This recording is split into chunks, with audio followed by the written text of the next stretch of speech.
Platform में। आज एक मौका भी है और दस्तूर भी है। मौका ये है कि आज डॉक्टर्स डे है। इस डॉक्टर्स डे पर क्यों ना एक ऐसे डॉक्टर से बात की जाए जिनका एक रुतबा रहा है, जिन्होंने अपने जीवन में कई सारी सर्जरीज की हुई हैं और इन्होंने नागपुर में 7 स्टार हॉस्पिटल की स्थापना भी की। जी हाँ, मैं बात कर रहा हूँ डॉक्टर प्रशांत रहाटे जी की, जो आज इस डॉक्टर्स डे के मौके पर हमारे साथ हमारी चर्चा करने के लिए यहाँ पर उपस्थित। डॉक्टर साहब, पहले तो डॉक्टर्स डे की बहुत बहुत शुभकामनाएं और आपका स्वागत है। धन्यवाद जी, थैंक यू। डॉक्टर साहब, 7 स्टार हॉस्पिटल एक नागपुर का एक डेस्टिनेशन जो है बन गया है। क्या सपना देख के आपने इसका निर्माण किया था, कैसे हुआ इसकी शुरुआत? हम सब लोग साथ में थे, जी लेकिन अपने अपने हॉस्पिटल में कुछ कमियां थी सबके। जी और इसलिए हम लोगों ने ये सोचे कि एक सब लोग मिलके आते और एक ऐसा हॉस्पिटल बनाए कि जहाँ पर यदि मैं खुद बीमार हो गया तो मैंने जाके एडमिट होना चाहिए। मेरे को दिल्ली, बम्बई, हैदराबाद जाने की जरूरत नहीं रहना चाहिए। जी तो उसी तरीके से हम लोग सेवा भी दे सकेंगे पेशेंट्स के लिए, बाकी लोगों के लिए। और दूसरा, डॉक्टर जब एक हॉस्पिटल बनाता है तो ज़्यादा अच्छे से उसको मैनेज भी कर सकता है, ताकि एक बिजनेसमैन जितना अच्छे से मैनेज करता है उतना हॉस्पिटल डॉक्टर ज़्यादा अच्छे से मैनेज कर सकता है और ज़्यादा अच्छे से सेवाव्रत भी रख सकता है। जी डॉक्टर साहब, हॉस्पिटल की शुरुआत करना और बीच में, हालांकि अभी हम काफी उस हालातों से निकल चुके हैं, लेकिन एक कोरोना का जो दौर था उस दौरान भी सेवन स्टार हॉस्पिटल ने काफी अच्छी सुविधाएं दी। वो दौर का अनुभव आपका कैसा था? थोड़ा सा शॉर्ट में उसके बारे में जरूर बताइएगा। नहीं, वो दौर खराब था, फिर से नहीं आना चाहिए। 7 स्टार हॉस्पिटल ये नागपुर में दूसरा हॉस्पिटल था ताकि जिन्होंने कोरोना के लिए सेवा बहाल की सबसे सेकंड, इसमें पहले वो कार्ड था, फिर 7 स्टार हॉस्पिटल था। जी उस वक्त सब डरे हुए थे, किसी को कुछ मालूम नहीं था। आधे से ज़्यादा स्टाफ छोड़ के चले गया था हॉस्पिटल। और जितने भी लोग थे बचे हुए जो काम करने के लिए तैयार हुए, वो सब लोगों के घर में एक रूम के, 2 रूम के घर थे, घर में बूढ़े माँ बाप थे। तब ये सोचा कि ये लोग यहाँ हॉस्पिटल में काम करने के बाद में घर में जाएंगे तो बच्चे, छोटे बच्चे बीमार हो सकते, माँ बाप, बूढ़े माँ बाप बीमार हो सकते। इसलिए वो सब लोगों को साथ में रखे। उनके साथ हम लोग डॉक्टर्स लोग भी सब साथ में रुके। बाकी का आपका स्टाफ भी? स्टाफ साथ में रहे, अटेंडेंट, स्वीपर से लेकर सब लोग हम साथ में एक जगह रुके। 3 महीने हम लोग बिल्कुल घर नहीं गए। और बहुत सारी चीज़ें तो मालूम ही नहीं थी, ट्रीटमेंट भी नहीं थी, डिसीज नया था, कॉम्प्लिकेशंस नए थे। जी ये सब करते करते बहुत सारा सीखना पड़ा। ऐसे कंडीशन में जब कुछ कुछ पेशेंट्स को ऑपरेशन भी करना पड़ा, जैसे अपेंडिक्स फट गया, कुछ एक्सीडेंट हो गया, कुछ गॉल ब्लैडर में तकलीफ आ गई, कुछ, तब बहुत सारे पेशेंट्स को ना क्लॉट्स तैयार हो जाते थे। कोरोना के मरीज थे? हाँ, ब्लीडिंग हो जाता था कोरोना के मरीज। जी तो कोरोना में चेस्ट खराब, एनेस्थीसिया देना कठिन, उसमें मेजर ऑपरेशन करना है, तो ये सब इतना कठिन गया उस वक्त उनको मैनेज करना। वेंटिलेटर, स्टाफ का कमी आती थी। जो 8-8 घंटे की ड्यूटियां थी स्टाफ की, वो 6-6 घंटे पे आ गई।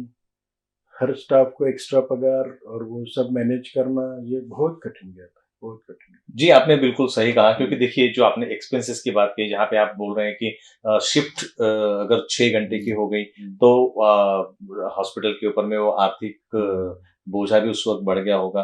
प्लस पहली बात तो ऐसे माहौल में मैन पावर को असेंबल करके रखना, इसमें तो बड़ी नहीं, आपकी उनका मनोबल मेंटेन करना। तो मैं तो ये पर्सनली देखता था कि जी जो भी शिफ्ट रहती थी, जैसे सुबह के ड्यूटी वाले रहते थे तो उनको सी ऑफ करना, उनको सांत्वना देना कि नहीं, अच्छे होने वाले हैं आप लोग, नहीं होने वाले बीमार, आप अच्छी सेवा करो, पीपीई किट पहन के बराबर करिए, न्यूट्रिशन बराबर रखिए। फिर वो जब वापस आते थे तब पूरे एग्जॉस्टेड रहते थे, पीपीई किट के अंदर में पूरा पसीना पसीना होते थे, 6-8 घंटे पसीने में लथपथ रहना। डायपर पहन के रहते थे, उसमें यूरिन करना पड़ता था, क्योंकि तब पीपीई किट निकालना बीच में ये पॉसिबल नहीं था। तो ऐसे वक्त वो जब एग्जॉस्टेड आते थे, इलेक्ट्रोलाइट इम्बैलेंस होता था, सब सॉल्ट्स खत्म हो जाते थे, सोडियम पोटेशियम कम हो जाता था। बिल्कुल। फिर उनका न्यूट्रिशन मेंटेन करना, इतने लोगों का उनको एग्स देना, केले देना, ये सब करना, प्रॉपर डाइट रखना, उनका मनोबल रखना। उन लोगों का हम तब सभी लोग योगा और वो सब ये करते थे, रिक्रिएशन ये करते थे, ताकि वो लोग बीमार ना हो, और बीमार भी होते थे तो जल्दी रिकवर हो के फिर वो लोग काम पे आते थे। बहुत सहयोग रहा पूरे स्टाफ का, पूरे एडमिन स्टाफ का बहुत सहयोग रहा, डॉक्टर्स का बहुत सहयोग रहा। डॉक्टर कोठारकर ने तो 300 के ऊपर में ये पेशेंट्स जो थे म्यूकोरमाइकोसिस, ब्लैक जी फंगस, जी जी। वो भी एक वर्ल्ड रिकॉर्ड है।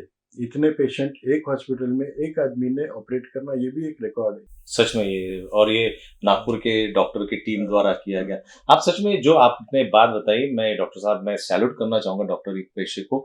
कई बार पेशेंट्स का और उनके रिलेटिव्स का जो है डॉक्टरी पेशे की तरफ देखने का नजरिया बदल जाता है।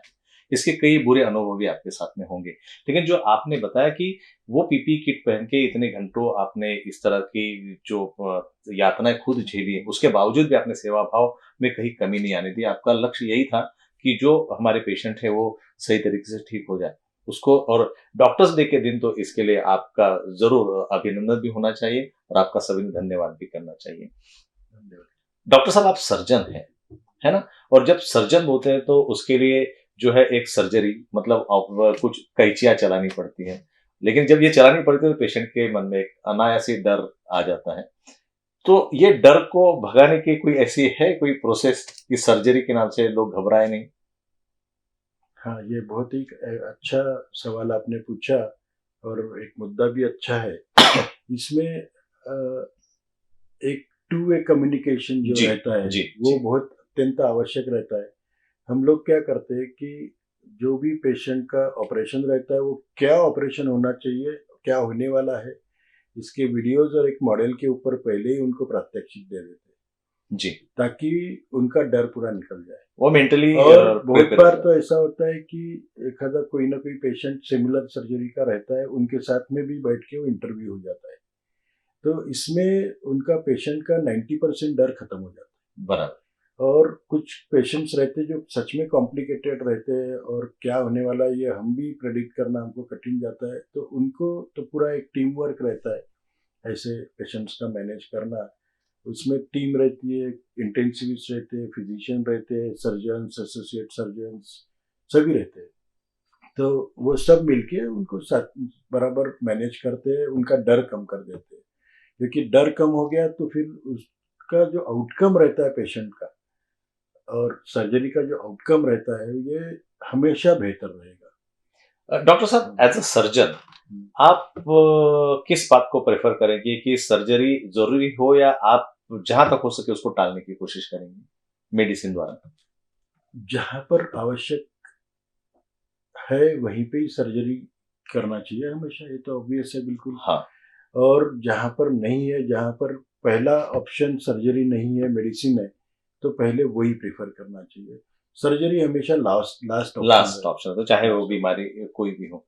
एक दौर चला है डॉक्टर साहब, अगर आप आज की आधुनिकता की तरफ देखते होंगे तो यहाँ पर मुझे थोड़ी सी बीमारी हो गई तो मैं क्या करता हूँ, फार्मेसी में जाता हूँ, जो भी मुझे पैरासीटामोल जैसी गोली है, तो अभी शायद आम जनता है, तो मैं ऐसी कई बीमारी, सर दर्द हो गया मैंने कोई गोली ले ली, पेट दर्द हो गया मैंने कोई गोली ले ली।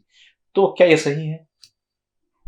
नहीं, मैं सेल्फ मेडिकेशन ये सिर्फ अपने ही यहाँ होता है, बाकी कहीं नहीं होता है, कोई कंट्री में नहीं होता है। विदाउट प्रिस्क्रिप्शन कोई मेडिसिन नहीं मिलना चाहिए, ये तो रूल होना चाहिए।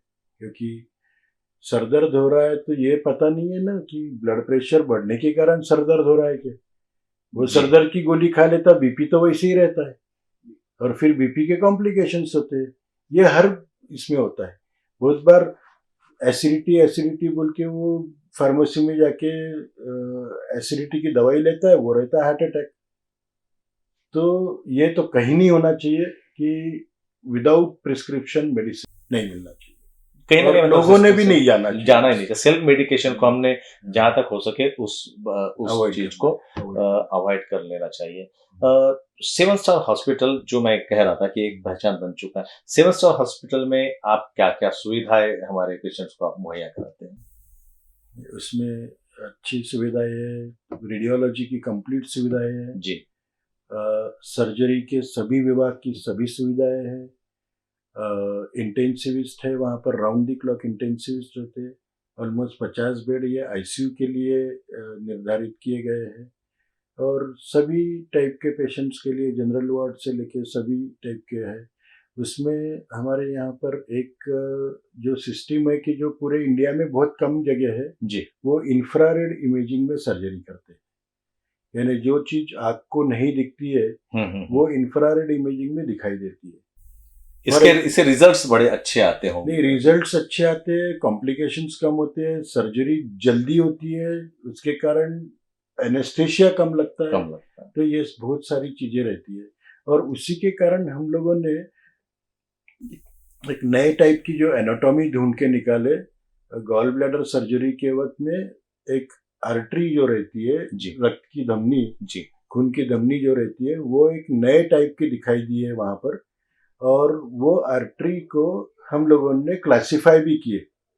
वो क्लासिफिकेशन हमने नागपुर क्लासिफिकेशन के नाम से उसको डिक्लेयर किए, और वो नागपुर क्लासिफिकेशन, ये नाम यूएसए में सैजेस करके है, society of American gastrointestinal surgeons की सबसे बड़ी एक सर्जिकल कॉन्फ्रेंस होती है, उसमें भी रेटिफाई की गई है।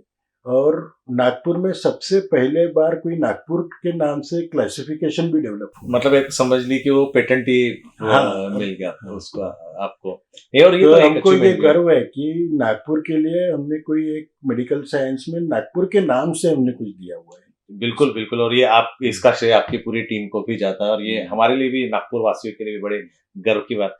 डॉक्टर साहब, डॉक्टर्स डे है, और डॉक्टर्स डे के दिन पेशेंट्स, उनके रिलेटिव्स और डॉक्टरी पेशा, इनके बीच की जो ब्रिज है, या जो एक कम्युनिकेशन है, इस कम्युनिकेशन को स्ट्रॉन्ग करने के लिए आप क्या संदेश देना चाहेंगे? नहीं, हर एक को संदेश यही है कि कम्युनिकेशन बढ़ाओ, आपस में मिलना, और आपस में जो भी डाउट्स है वो क्लियर करना चाहिए। और जो भी, क्योंकि 100% रिजल्ट तो सिर्फ ऊपर वाला ही दे सकता होगा, हम अपन नीचे है, यहाँ तो 100% रिजल्ट कोई नहीं दे पाता है।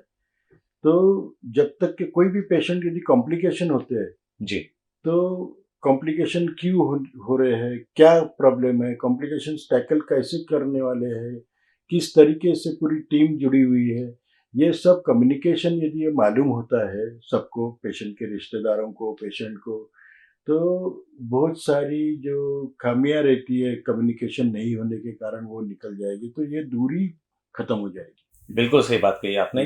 कम्युनिकेशन है, बातचीत। अगर हमें कोई बीमारी होती है तो हम जब डॉक्टर के पास में जाते हैं, बहुत जरूरी हो जाता है कि हम अपनी बात को स्पष्ट रूप से और बेहतर तरीके से डॉक्टर्स को बताएं।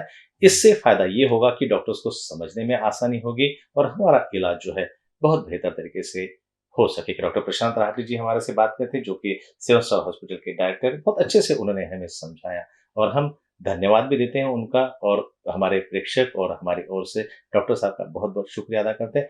जाते जाते एक बात और हम जरूर बताएंगे आपको, जैसे डॉक्टर साहब से बातचीत करते हैं, उन्होंने कहा कि सेल्फ मेडिकेशन कभी ना करें, precaution always better than cure. इस बात पे भी हमने अमल करना चाहिए। हमें ध्यान रखना चाहिए कि हम कहीं बीमार ना पड़े तो उसका इलाज सही हाथों से हो, सही तरीके से हो। डॉक्टर साहब, फिर से आपको और आपकी पूरी टीम को डॉक्टर्स डे की बहुत बहुत शुभकामनाएं। बहुत अच्छा लगा। आप सभी को शुभकामनाएं डॉक्टर्स डे।